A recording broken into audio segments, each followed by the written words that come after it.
Sidhu Moosewala murder case. शाम के करीब 5:30 बजे एक शख्स अपनी कार से गांव की तरफ निकलता है अपने रिश्तेदार से मिलने के लिए। उसे इस बात की बिल्कुल भी खबर नहीं थी कि जो गाड़ी उसके पीछे चल रही है वो उसी का पीछा कर रही थी और एक खास मौके के इंतज़ार में थी। चौराहा आते ही वो शख्स अपनी गाड़ी मोड़ता है और सामने से एक कार उसका रास्ता रोकती है। पीछे से भी आ रही ये कार इसी मौके के इंतज़ार में थी। वो भी इसी शख्स का रास्ता रोक देती है।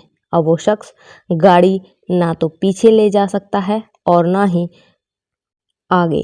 कुछ देर बाद गोलियों की लगातार चलने की आवाज़ आती है। वहाँ मौजूद लोग गोलियों की आवाज़ सुनकर डरकर वहाँ से भाग निकलते हैं। लगातार 30-40 बार गोलियां चलाई जाती हैं। इस इलाके में ये आवाज़ें गूंज उठती हैं। जब इन बदमाशों को भरोसा हो जाता है कि वो शख्स मर चुका है तब ये बदमाश वहाँ से भाग निकलते हैं। ये घटना है पंजाब के मानसा ज़िले के मूसेवाले गांव की, जिससे पूरा देश सुन्न हो गया था। दिन दहाड़े एक इंसान पर फायरिंग होती है, वो भी किसी मामूली नहीं, इंडिया के सबसे बड़े पंजाबी सिंगर की, जिनके इंडिया में ही नहीं इंटरनेशनल भी लाखों में फॉलोअर थे, जिसकी पहुंच एक बड़ी राजनीतिक पार्टी के साथ भी थी। हम बात कर रहे हैं सिद्धू मूसेवाला हत्याकांड की।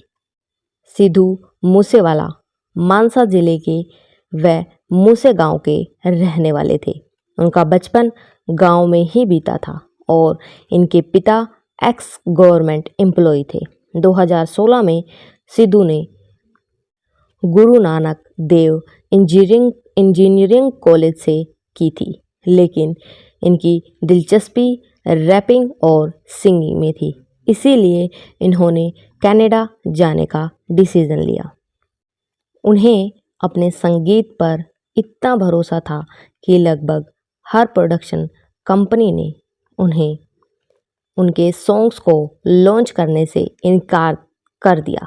तब भी सिद्धू ने हार नहीं मानी, बल्कि खुद अपने गाने लिखे, अपने गानों को कंपोज किया और 2017 में कनाडा से ही अपनी पहली म्यूज़िक एल्बम रिलीज़ की। सिद्धू की मौत से एक दिन पहले ही सिद्धू की सिक्योरिटी पंजाब सरकार द्वारा हटा दी गई थी, जिसके कारण अपराधियों को अपना मकसद अंजाम देने में हेल्प मिली। तो चलिए बात करते हैं कि क्या कनेक्शन था सिद्धू का कनाडा के गैंगस्टर के साथ और क्या है सिद्धू की मौत का असली राज। जानेंगे सारी इन्फॉर्मेशन इसी वीडियो में, अंत तक देखते रहें। इस केस की छानबीन के दौरान पुलिस को इस केस से जुड़े एक और पुलिस केस की तरफ ले गए, जिसके पहलुओं के तर्ज पर सिद्धू मूसेवाला के केस को जोड़ा गया।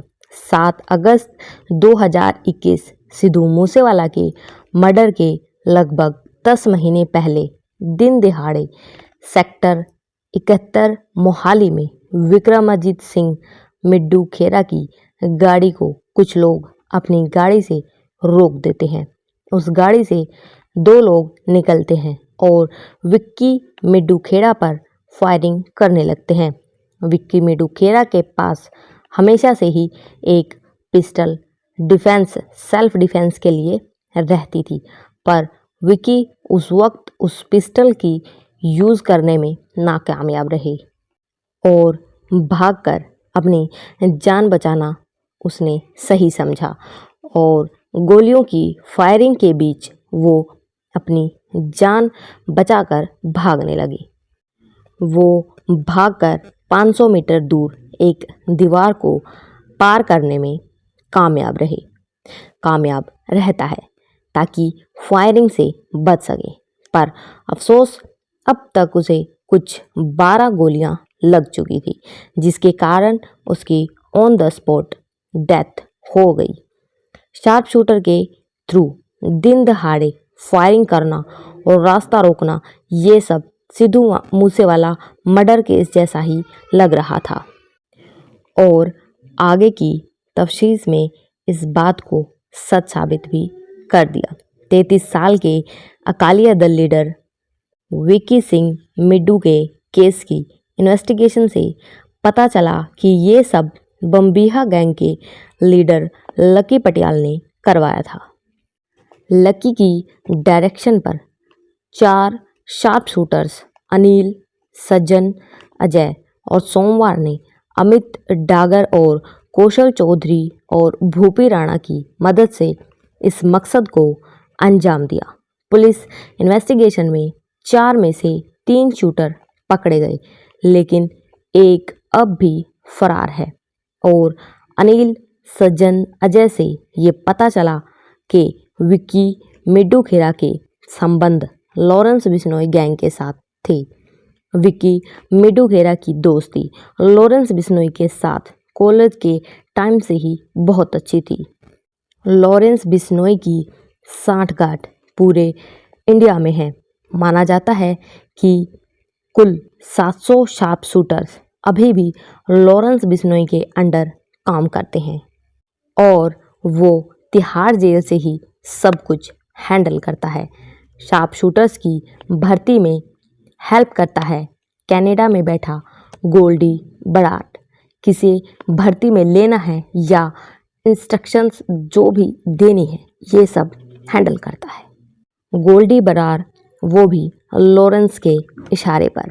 इसके अलावा लॉरेंस बिश्नोई की इन्वॉल्वमेंट स्टूडेंट पॉलिटिक्स में भी बहुत खूब रही है, जिसके कारण उसकी पहचान विक्की मिड्डू खेरा से भी काफ़ी ज़्यादा बढ़ गई थी।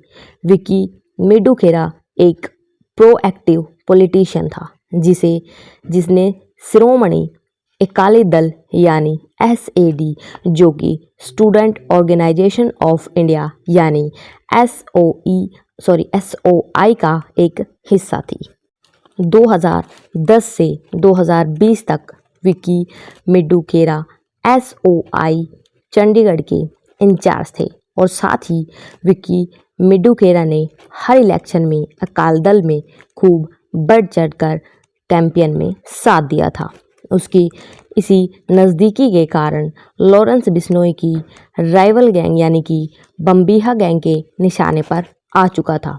विक्की मिड्डू खेरा लॉरेंस बिश्नोई से अपनी दुश्मनी निकालने का बदला लेने के लिए ही लकी पटियाल ने विक्की मिड्डू खेरा की मर्डर की साजिश रची। और जब इस बात का खुलासा हुआ कि इसके पीछे किसका हाथ है, तब लॉरेंस बिश्नोई गैंग ने भी बदला लेने की प्लानिंग स्टार्ट कर दी। विक्की मिड्डू खेरा को मर्डर में एक और शख्स शामिल था और वो था सगुन प्रीत सिंह, एक जाने माने हाई प्रोफाइल स्टार का मैनेजर, जो कि अभी भी पुलिस की पकड़ से बाहर था, जो कि ऑस्ट्रिया में जाकर छिपा था।